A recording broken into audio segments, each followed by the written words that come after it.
Hello, welcome to Access. My name's Nathan, and look, it's been 10 years since the first Black Ops game was revealed. This is the first full-length trailer, released on May the 18th, 2010. A lie is a lie. With the news that the next Call of Duty is another Black Ops game, now is the perfect time for a look back over the series, giving you a recap of the story so far, spoilers, it gets really weird, and reminding you of all the multiplayer modes and extras that came along with the arrival of Black Ops 2, Black Ops 3 and Black Ops 4. Shall we get started? Ready when you are. To set the scene, back in 2010, Call of Duty was on an extraordinary upward trajectory. The series had started in 2002 at developer Infinity Ward, a new studio founded by several key members of the team behind Medal of Honor Allied Assault. Sequels brought the game to consoles, and in 2007, Call of Duty 4 Modern Warfare seismically shifted the entire shooter landscape with a campaign set in the present day and revolutionary online multiplayer. Suddenly, Call of Duty was huge. In 2008, Modern Warfare was followed by World at War, made by the studio we'll be talking about a lot today, Treyarch. And then in 2009, that was followed by Modern Warfare 2.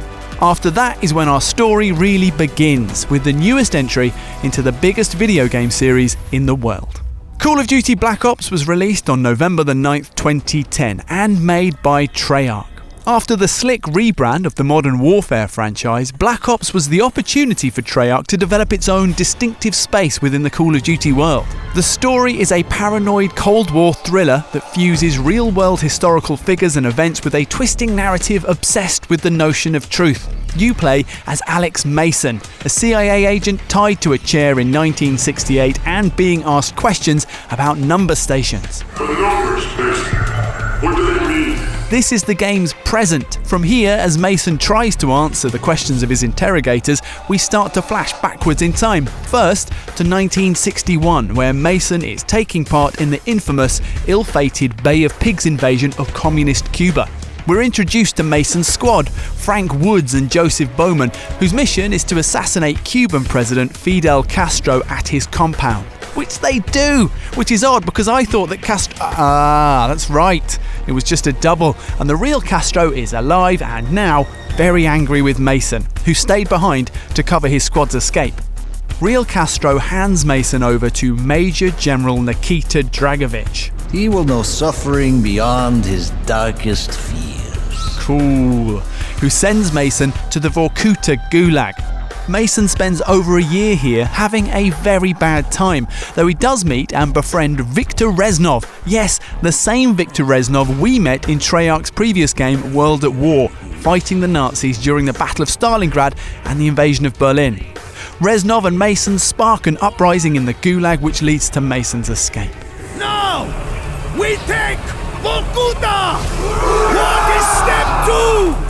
Skipping forward to 1963, and shortly after his return to the United States, Mason is taken to the Pentagon by CIA handler Jason Hudson to meet President Kennedy.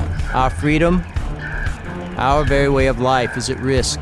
Kennedy authorizes the elimination of Dragovich, and it's probably totally fine that Mason briefly imagines pointing a gun at the president. We then skip to Woods and Mason on a mission to a Russian cosmodrome to wipe out Dragovich's Ascension Group, a team of ex-Nazi scientists developing secret technology for the Russians. Their man on the inside is Grigory Weaver, who, they quickly find, has been captured by Dragovich's number 2, Kravchenko, and stabbed in the actual face. He survives, somehow, and the team destroy the Soyuz 2 rocket as it takes off. Oh, shit! Back in the interrogation room, Mason is becoming more and more distressed, obsessing over men he was supposed to kill and shouting about numbers in his head. He was everywhere! I couldn't get him out of my head. We learn he spent the next 5 years chasing Dragovich, leading him to Vietnam in 1968 with Bowman and Woods. Jason Hudson, CIA. We're here to talk about your encounter with Russians in Laos. We got word a defector might be in play. The three head to a lively Hue city to rescue a Russian defector who turns out to be Reznov. How'd you get out of Vorkuta? Never thought I'd see you alive. Not are you, my friend. Reznov hands Mason a dossier on Dragovich's plans to attack the West and then says, super ominously, Dragovich, Kravchenko, Steiner, all The squad escape and action switches to a mission in Hong Kong. Hudson and Weaver are trying to sweet-talk a Dragovich collaborator, Dr. Clark, by putting glass in his mouth and punching his face when they're attacked by the Russians. The three escape across the rooftops, but Clark is killed before he can reveal what the number stations mean. What about the numbers, Clark? Oh, yes. The numbers. They're the key. Clark did, though, point Hudson in the way of ex-Nazi scientist Friedrich Steiner, who it turns out Mason knows of already thanks to Reznov. Back in the Gulag, Reznov told Mason about a mission at the end of World War II where Dragovich and Kravchenko ordered Reznov's unit to extract a defecting Nazi scientist from the Arctic Circle. That scientist was Steiner. Do not point that weapon at me, Russian dog! Valuable to Dragovich thanks to the weapon he was developing, a nerve gas called Nova 6, which at the end of the mission, Dragovich tests on Reznov's own squad, including Dmitry Petrenko, who was us in World at War. It turns out Nova 6 melts people really quickly, which is why Dragovich still wants it. We pick up the thread in Vietnam. Mason, Reznov, Woods and Bowman find evidence of Kravchenko using Nova 6, and a hunt for the gas leads them to a crash site where they're all captured by Dragovich. This leads Hudson searching for Nova 6 on his own, assaulting a Russian facility on the trail of Steiner. The scientist isn't there, but contacts Hudson with a rendezvous point, offering information in exchange for a deal.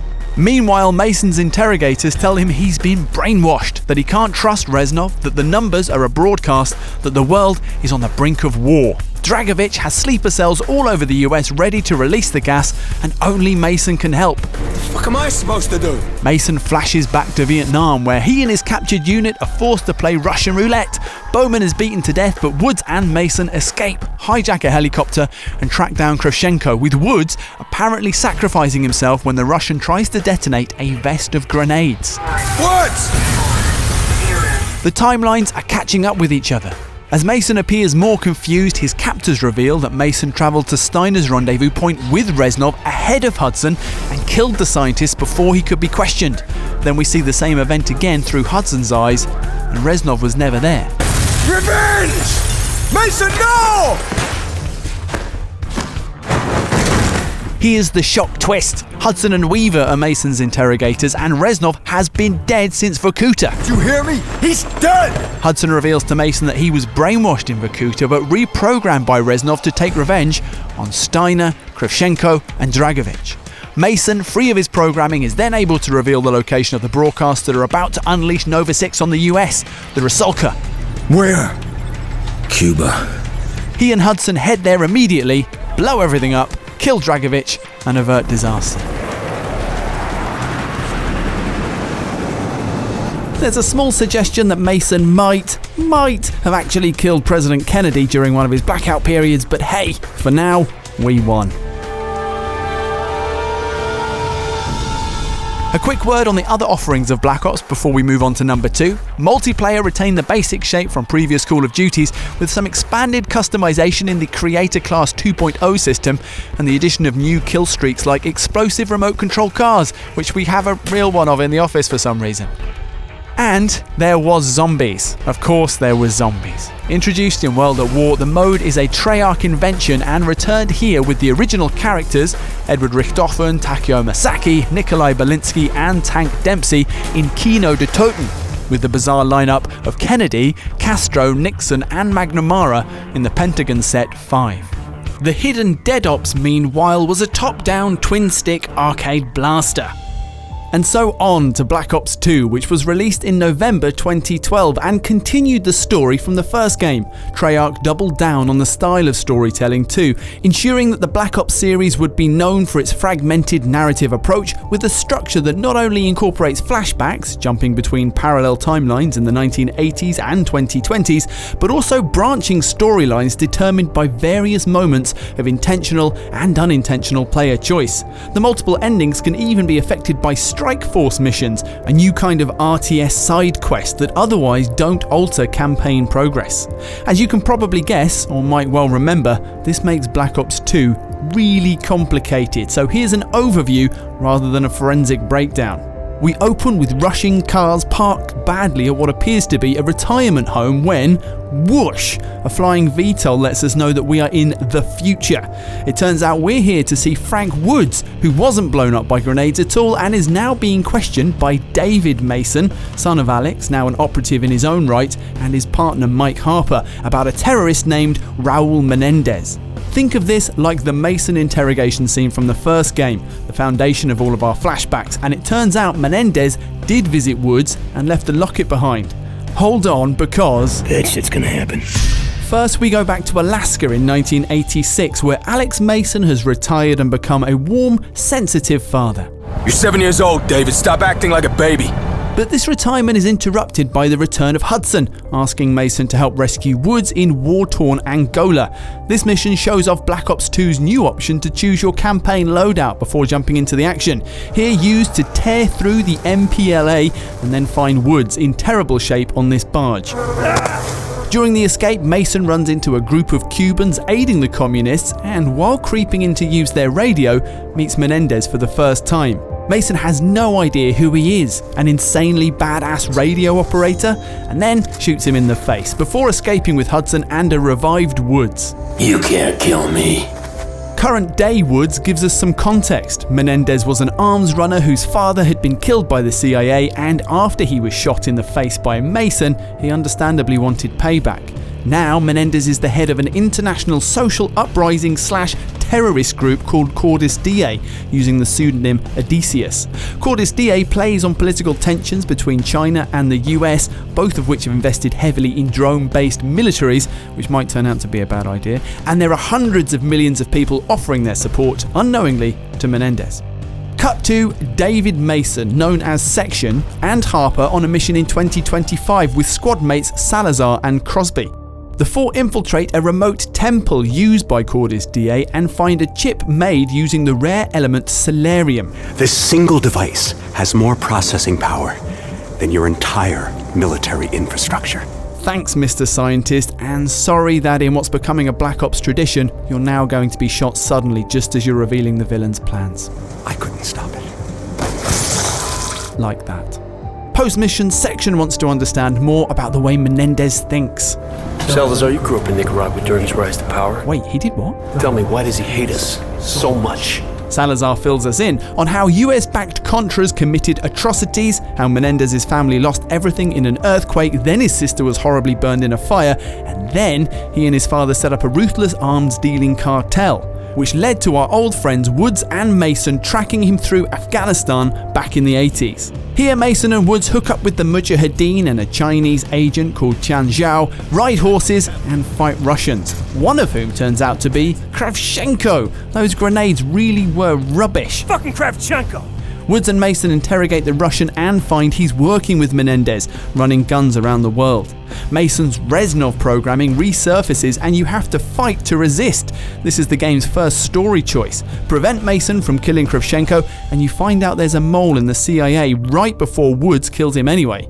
Give the numbers free rein and you don't. Either way, the Mujahideen betray you right afterwards, leaving you to die in the desert. Except you're saved, according to Mason, by Reznov riding up on a horse. According to reality, less likely.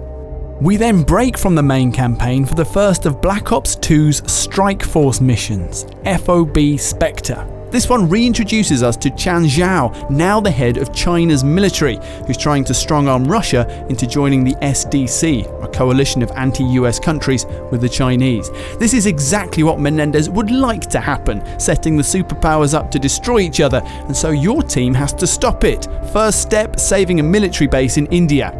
In fact, all the Strike Force missions are about blocking the hostile moves of Qian Zhao. In this case, the main game will continue whether you win or lose, but if you save the base, India will join JSOC in the fight against Menendez. Section rejoins his team and tells Harper he's troubled by flashbacks to the night his father died. We then flash back to another mission in the 80s, Hudson, Woods and Mason with a green light to take down Menendez in Nicaragua, with help from Panamanian dictator Manuel Noriega, who, wow, actually joins them on the mission, because I guess he has no friends. The Americans storm the compound and we switch perspective to Menendez himself, as soldiers grab him and mock his disfigured sister. Bad move. Menendez goes mad, takes one of them out, and is then dragged before Noriega, who, shock, lets him go for the sake of general nefariousness. Menendez thanks Noriega by beating him unconscious and races to save his sister, only there is an accident with a grenade and that is not what happens. Woods, who was tortured by Menendez in Angola, goes berserk as soon as he sees the arms dealer. I lost my shit! What the fuck would you do? And with Mason trying to intervene, the grenade ends up taking out Josefina. While prepping for an eavesdropping mission in Pakistan, Section begins to remember more about the night his father was killed, realizing that Menendez had kidnapped him in revenge for what happened to Josefina. What did you just say? Then surveillance from the mission gives the squad a clue. Karma, which leads them to the floating city of Colossus in the Cayman Islands. Karma turns out not to be a weapon, but a person, Chloe Lynch, a researcher with one of Menendez's companies who's now a target for the warlord. She's taken hostage by Menendez Lieutenant DeFalco and, depending on the player's actions, can either be rescued here or killed in action. Section decides it's time to confront Woods about the past and meets him to discuss the night his father died. This brings us to the invasion of Panama in 1988, with Woods and Mason targeting Noriega. They grab the general but receive orders from Hudson that he's to be swapped for a more valuable prisoner, who turns out to be Menendez. At this point, Woods is in charge of the most crucial decision in the game, with Hudson urging him to kill a hooded Menendez. He can either take the shot End this now, Woods. or deliver a non-lethal blow. Let's go with the happy version. Woods delivers a non-lethal blow, which is lucky because it turns out this is all a setup and Mason is under the hood. Mason! Woods is captured by Menendez, who kills Hudson and promises a young Section that he'll see him again someday. You will see this pendant again. And you will remember everything you saw and felt tonight. Which is all the motivation Section needs to end the fight. With the help of Chloe, he reveals Menendez's plan. Briggs orders the squad to Yemen, where the CIA's inside man Fareed is having a bad time. Harper is captured and Menendez asks Fareed to execute him as a show of loyalty. This is another choice. Save Harper at the cost of Fareed or kill Harper to maintain cover. Either way, Menendez is captured slightly too easily. Aboard the USS Obama, Menendez somehow escapes while in a cell with Salazar, who grew up in Nicaragua at the same time Menendez came to power. Menendez takes Admiral Briggs hostage, but luckily Salazar is on the spot to turn on the US forces and kill everyone in the room. This is bad news for Chloe if you didn't save Fareed, but if you did, the hacker is saved by his heroics. Finally, you, as Menendez, can decide whether to kill or spare Briggs. Then we're into the endgame. Menendez stages an attack on the G20 meeting using hijacked drones, but Section saves the president before heading to Haiti to take down Menendez. The final choice here is whether to take Menendez dead or alive, but your other actions in the game will have consequences big and small. China can ally with the US, saving the USS Obama and potentially the world. Chloe can prevent Menendez's cyber attack, which destroys the militaries of both superpowers. Menendez can escape prison or stay there while Chloe is interviewed on Jimmy Kimmel. Really. And most importantly for us, having kept him alive throughout the first game, if Woods takes that non-lethal shot, Section can reunite with his father in the closing credits. Dad. Aside from the campaign, Black Ops 2's multiplayer introduced the Pick 10 system, which became a series staple, whereby players can customize their loadouts with 10 items, perks, attachments, grenades, as they see fit. Kill streaks were renamed score streaks in recognition of my objective playing brethren who might not bag the kills but quietly turn the tide of many a match. Black Ops 2 was also the first Call of Duty to introduce gun leveling to unlock attachments. Zombies, meanwhile, went big with 3 modes at launch. Survival is a wave attack high score throwback to the original Zombies mode. Grief takes advantage of the fact Zombies now uses the full multiplayer engine to have 2 teams in a last one standing survival race on the same undead-ridden map.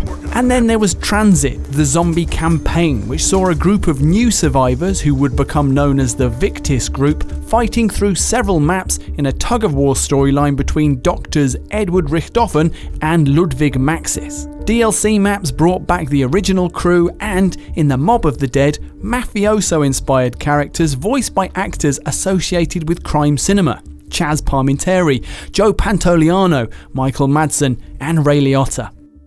This brings us up to Black Ops 3, the first of the series to hit PS4, released in November 2015.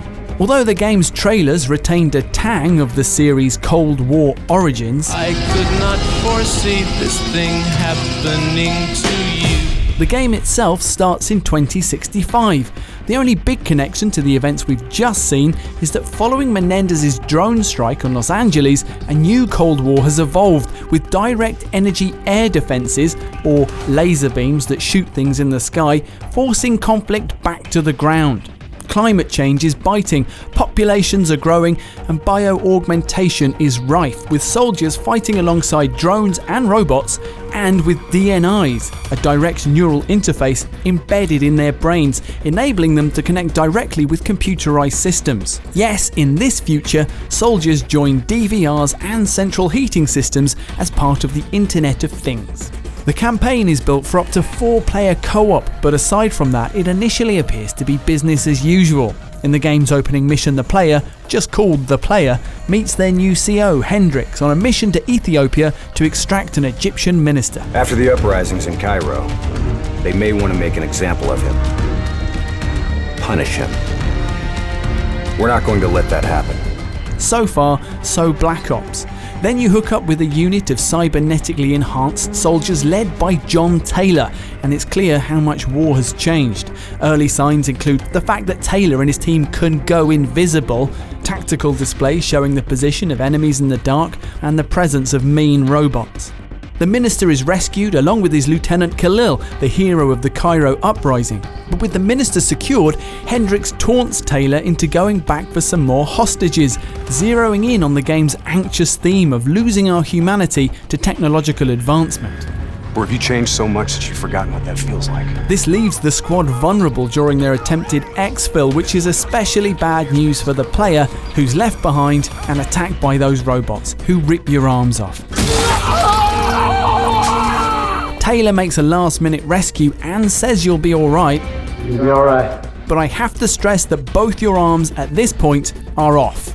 You wake up on a train in 2054 somehow with Taylor, who explains that you're in a simulation and that your body is in hospital waiting for surgery. Right, yep, it's the arms. The arms and everything else. You've been implanted with a DNI, which means Taylor can communicate with you directly. And during this mission, the rest of Taylor's squad lead you through a tutorial on how to use your enhanced abilities. Wall running, hacking,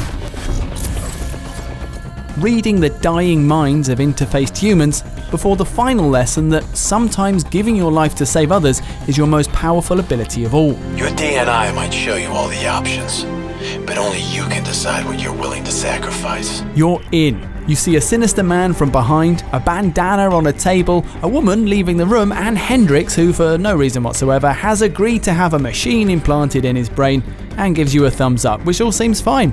Cool.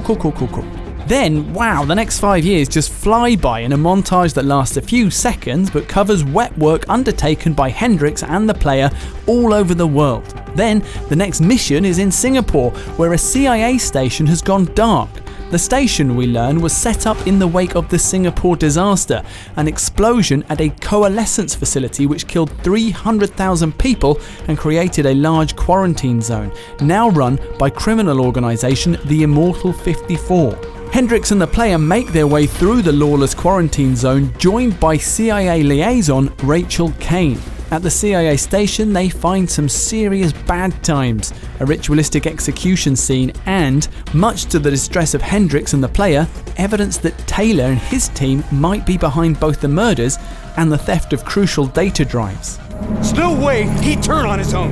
Hoping to disprove this theory, the player and Hendrix head to the Immortals base in Singapore's biodomes, tracking the drives. They take down the Goes, a brother and sister team of Immortal leaders, and Hendrix gains access to the drives with the help of Go Zhulan's arm.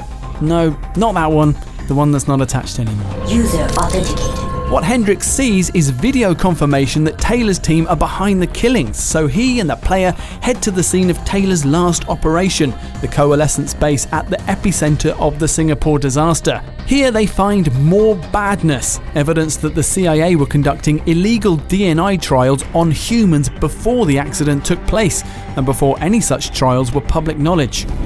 I don't think these people volunteered. Diaz, one of Taylor's squad, has connected himself to the station's systems, uploading secret files and directing the facility's drone defenses. As he's taken out, Diaz mumbles something about a frozen forest, and Hendricks interfaces with his dying mind, discovering that Taylor has left Singapore to find the only 2 survivors from the original disaster. We might be in the future, but this is classic Black Ops stuff. Diaz's upload means the world knows that CIA operations led to the Singapore disaster, and more urgently, it means the Immortal 54 know the location of Kane's safe house. As Hendricks and the player rush to rescue her, Taylor contacts them, explaining his actions and cursing the CIA cover-up. Ask yourself, who's the bad guy in this situation? Go Zhulan, now with metal arms, samesies, makes a last-ditch attempt to smash the player's head in, but you put a stop to that by melting her face. So the search for the 2 survivors begins. Dr. Sebastian Kruger is missing, but Dr. Yusuf Salim is tracked down by Hendricks and the player in Egypt. Hendricks is acting increasingly erratically, pinning Salim to a wall and demanding information about the frozen forest before punching the player in the face. Fighting breaks out, and while Hendricks and the player help Khalil to defend the base, the same Khalil we rescued in the opening mission, Taylor takes Salim, sending Hall to intercept the player and Hendricks when they give chase. The pair take down Hall and her massive mech suit, and then the player interfaces with her to obtain information. But something is wrong. Suddenly we're in the frozen forest, then picking up a weird melting digital baby, and then back at the facility during the CIA's DNI experiments, while an inhuman voice says, "This is where I was born." We're in Hall's mind, and it's falling to pieces. She describes how she and Taylor's team found the CIA experiments and knew they'd stumbled across a globally destabilizing cover-up, while in a throwback to Call of Duty's past, she simultaneously dreams of the Battle of the Bastogne from World War II. She remembers Taylor suffering glitches after connecting to the computer in the experiment facility, and then the same thing happening to her. She reveals Taylor's interrogation of Salim, in which the doctor explains that he was responsible for helping the DNI mind control subjects to feel calm, using an imaginary place called the Frozen Forest. Her mind turns into a zombie-infested nightmare, and then she dies. The player realises that there's something living in the minds of Taylor and his team, something they found at the Singapore site that had been dormant for years. And in chasing Taylor to a huge platform in the desert, the player realises that whatever it is has spread to them too. Listen only to the sound of my voice. Kane explains it's some kind of AI entity born in the minds of the original experiment subjects. It seems to be a distributed system, a hive mind, growing from the experiences of everyone it infects. Meaning it's just a matter of time before the player and Hendricks lose their minds to it too. In the meantime, they take out Taylor's final lieutenant, Moretti, and then head to Lotus Towers in Cairo to close in on Taylor himself. To divert the enemy forces, the player and Hendricks trigger an uprising with the help of Khalil, which sounds oddly familiar, and catch up with Taylor, who's gone very unusual. I'm taking us home. We'll be safe.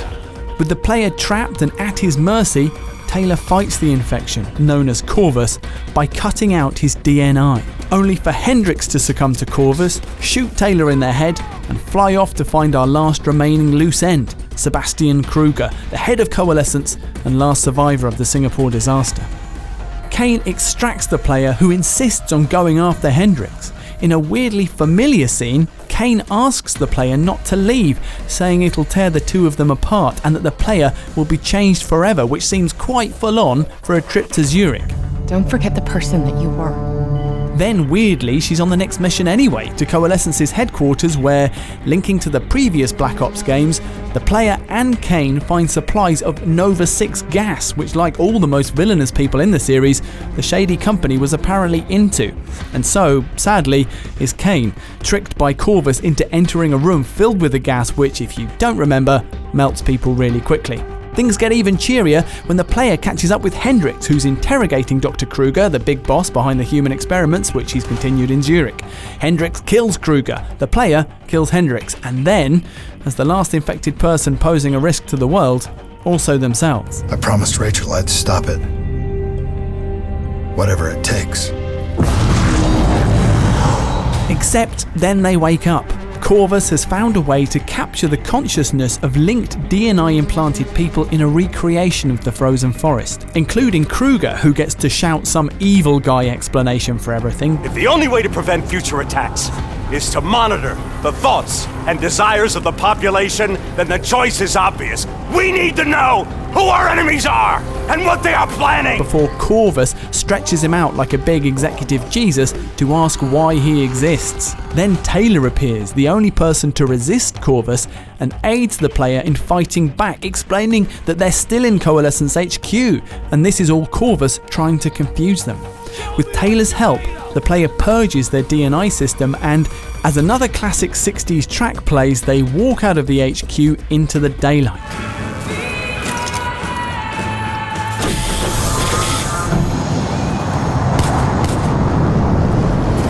Imagine yourself. What's your name, soldier? In a frozen forest. I said, what's your name? Taylor. Wait, what? This might be the biggest twist in the whole Black Ops series. Not that the player has been Taylor all along, that isn't quite true.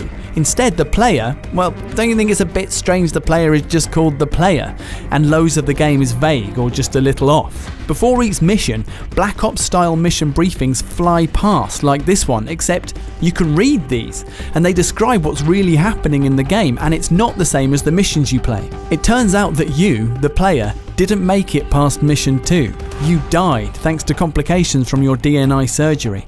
The rest of the game seems to be a strange fusion of memories from Taylor, who really did step into your mind for a training briefing before you died, and Corvus, if Corvus actually exists. Taylor is the one who was injured and underwent DNI surgery while on a mission with Hendricks, which is why the two are frosty in that opening mission. Son of a bitch was never funny. And why Hendricks makes a remark about him not feeling human. Or have you changed so much that you've forgotten what that feels like? Taylor is the one who had to hunt down a Black Ops crew that found a terrible CIA secret, and he did it using his own team, the ones that you hunt down in the game. Taylor is the one who had a relationship with Rachel Kane. You still seeing Rachel? That's why Kane's bandana was in the hospital before your surgery. You were remembering her leaving you, Taylor, when you went for your DNI surgery. That's why her speech about you going to Zurich was so weirdly intense. And that's why Taylor is wearing her bandana on his arm in the opening mission. And that's why the uprising in Cairo that Khalil is described as the hero of in the opening mission doesn't actually happen until near the end of the game. Glad I'm not the only one feeling deja vu. You can go seriously deep into this stuff, but we'll leave it by pointing out that each of the campaign's missions has a protocol code word. Together, the first letter of each code word spells out "We are Taylor," but with the last two letters, the O and the R, from the first two missions, confirming that they're the last to happen chronologically. The whole campaign is like a long version of Hall's nightmarish final few moments, an unreliable reality spun up by a fusion of human biology and invasive tech. The weirdness doesn't stop there. Black Ops 3 also features an alternative campaign called Nightmares, modelled after the Hall death sequences and featuring the levels from the main game reskinned and packed with zombie horrors. And there's Dead Ops Arcade 2, a follow-up to Black Ops 1's top-down zombie shooter. Regular Zombies mode returned as well, with a new cast of Hollywood actors led by Jeff Goldblum trapped in the default map, Shadows of Evil. Hey, you out there! Whoever was talking to us a minute ago, can you at least tell us what the hell is going on? The Primus crew return, as do their original versions, the Ultimus crew, and the game's Zombie Chronicles DLC also brought back a bunch of classic Zombies maps. Big changes were made to multiplayer, not least because of Black Ops 3's wall-running, jet-boosting manoeuvring system. Pick 10 returned, but alongside specialists, pre-made class-based characters who each come with a special ability and a special weapon, in addition to the player's customizable options. There was also a bunch of swimming, though it was less relaxing than it sounds. And that brings us basically up to date with the release of Black Ops 4 in October 2018.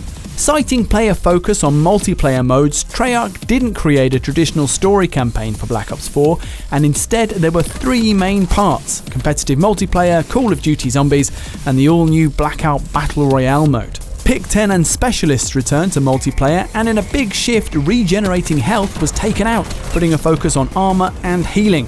The Specialist lineup was refreshed, and many of the teasing fragments of story included in the game come through their solo character missions, which serve as an introduction to the characters and various game modes.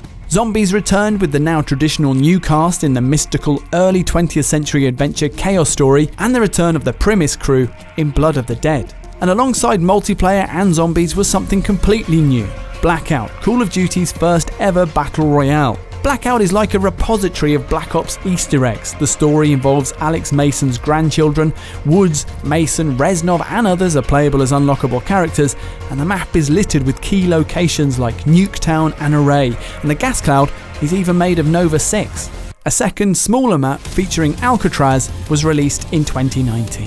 And that, wow, this is a long video, that is an overview of Black Ops, Treyarch's distinctive, intricate, paranoid military thriller series set inside the Call of Duty universe. We're looking forward to finding out where the series goes next. Please like this video, just please, it took so long, and let us know what your favourite Black Ops is in the comments. Subscribe to make this all worthwhile, hit the notification bell to preserve our dignity, and we'll see you again soon. PlayStation